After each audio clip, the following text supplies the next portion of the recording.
Stepdad's birthday gift turned nightmare. Hidden camera found in clock. I had always prided myself on being perceptive. Growing up, I was the type of person who could sense when something was off in the atmosphere of a room or detect the subtleties in people's tones. Maybe that's why, on my 18th birthday, when my stepfather Josh handed me a pink, strawberry-themed wall clock with a beaming smile, I felt a tiny flicker of something unusual. But it was my birthday, after all, and as my mom and friends gathered around, celebrating with cake and laughter, I set that feeling aside, savoring the joy of the moment. Josh had entered our lives just 6 months prior, marrying my mother after she and my dad had gone through a brutal divorce.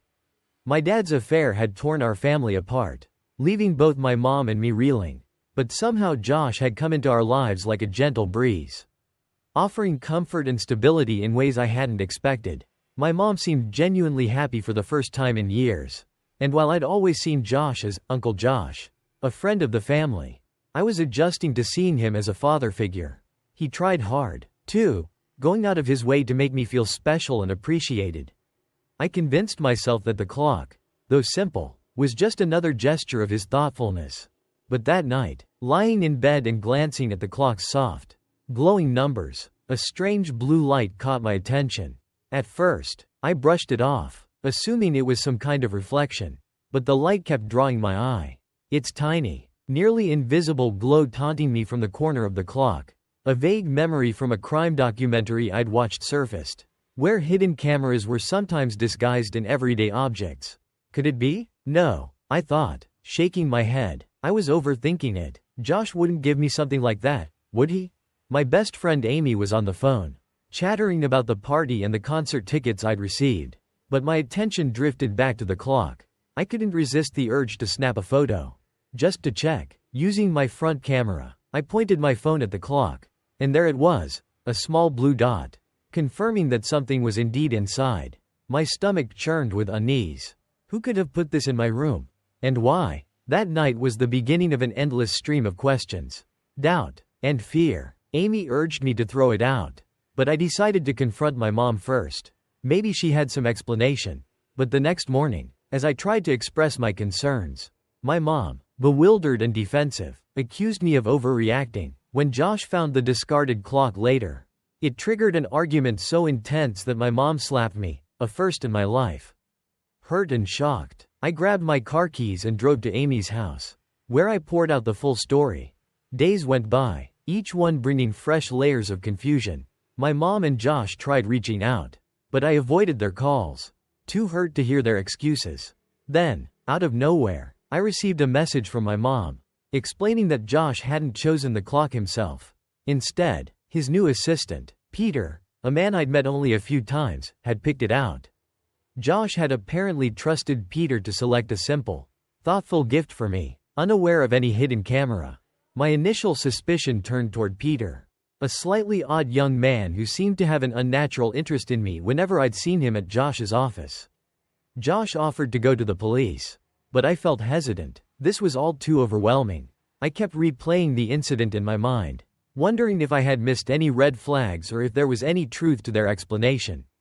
After all, how could I be sure Josh had no involvement, even if he hadn't knowingly gifted a camera? Shouldn't he have been more cautious? Over the next few weeks, I stayed at Amy's, feeling isolated and confused. In the quiet moments, I started piecing together memories, hoping to make sense of it all. One evening, Amy brought up a story from her own past, an incident involving a friend who had once discovered a listening device in her own home.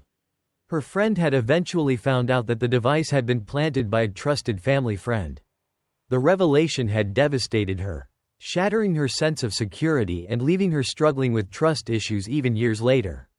Amy's story, coupled with my own experience, made me realize how fragile trust truly was.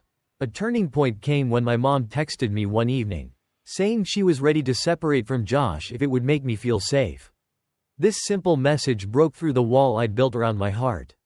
Despite her initial defensiveness, my mom was willing to sacrifice her happiness for my well-being. I agreed to meet her, and that night, as we talked through our fears and doubts, I saw the toll this ordeal had taken on her. She had trusted Josh deeply, and learning that her own daughter felt threatened by someone in their lives tore at her. In time, we did involve the police. Josh provided all necessary evidence to prove he had no involvement, and Peter was ultimately arrested. During his interrogation, he confessed to installing the camera out of some twisted fascination, admitting that he had exploited Josh's trust to gain access to our home. Knowing he was behind bars brought a sense of relief, but the incident left scars. I found myself more cautious, more guarded, and it would be a long journey before I fully trusted anyone again. In the aftermath, my mom and I grew closer. We had learned the hard way that sometimes the people we trust most can let us down. Even unintentionally, the experience taught me to trust my instincts, to speak up when something feels wrong, and to value the people who support me unconditionally. I ate up for not allowing my mother to bring her boyfriend I don't know or want to know to my wedding. The wedding day was approaching faster than I prepared for. All the excitement, stress, and nerves culminated in countless little decisions to be made, with one lingering choice casting a shadow over the whole event. It wasn't the flowers, the venue, or even the dreaded guest list. No, it was about one person who sat right at the crossroads of my life, my mother. While most people wrestle with last-minute plans, their biggest worry is perhaps about the weather or a forgotten ring. But for me, it was the matter of allowing or denying my mother's latest boyfriend at my wedding. It seems trivial on the surface, like an issue that should be easily resolved.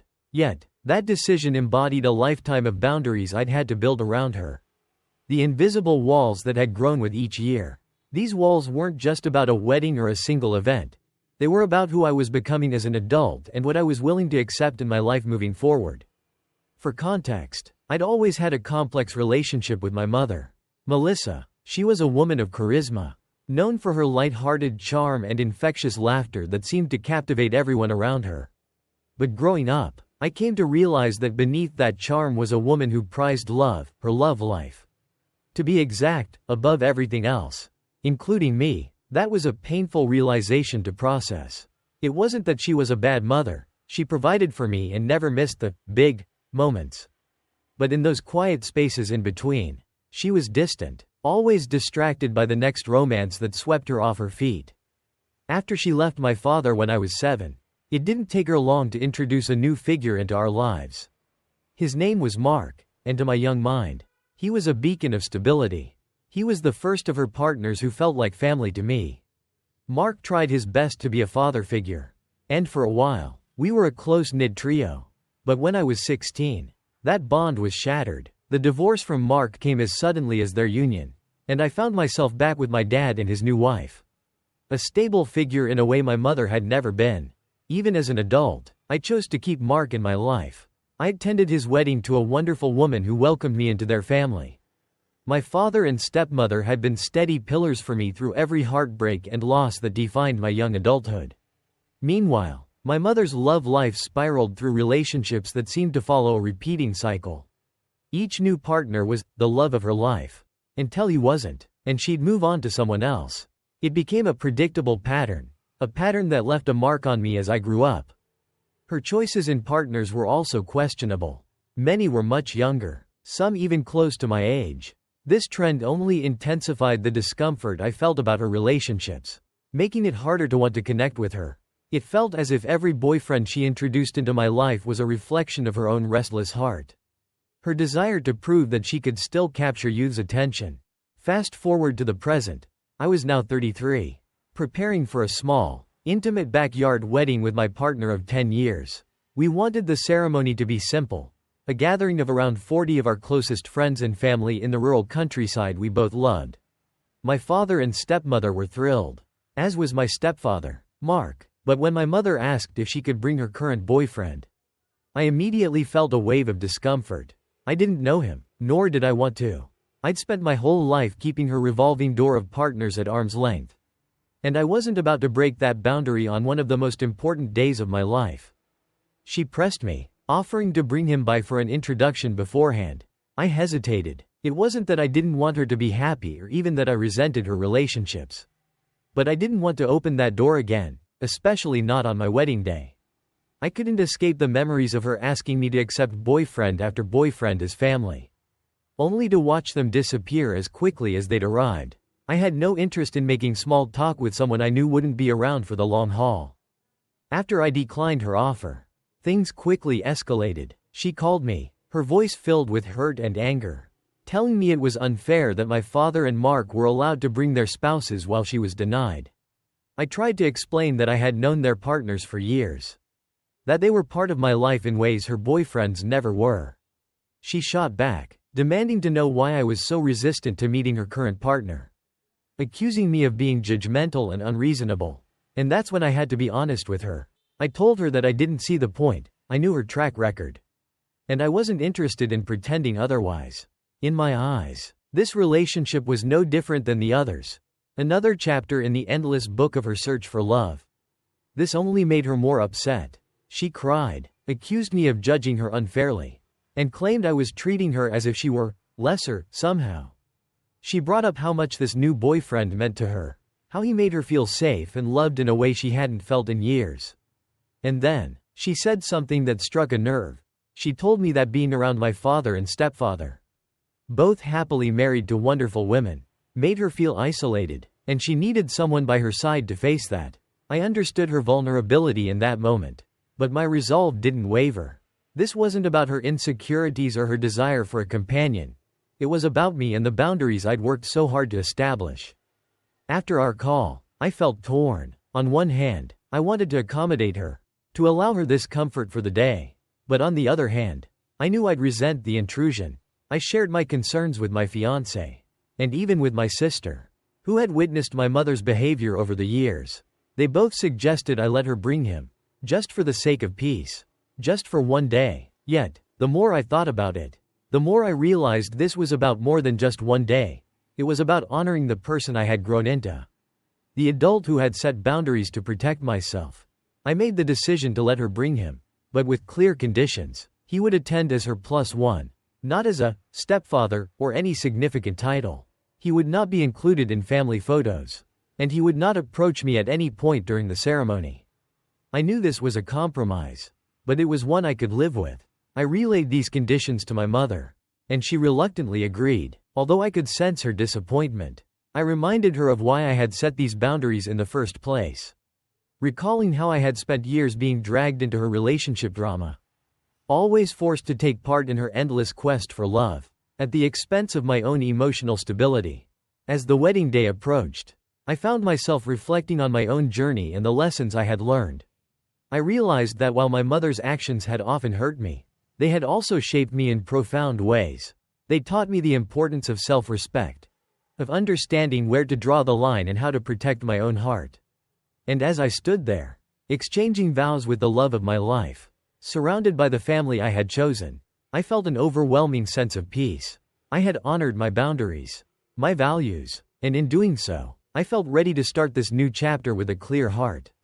My mother arrived with her boyfriend, and while it was an awkward arrangement, I could see that she was trying her best to respect my wishes.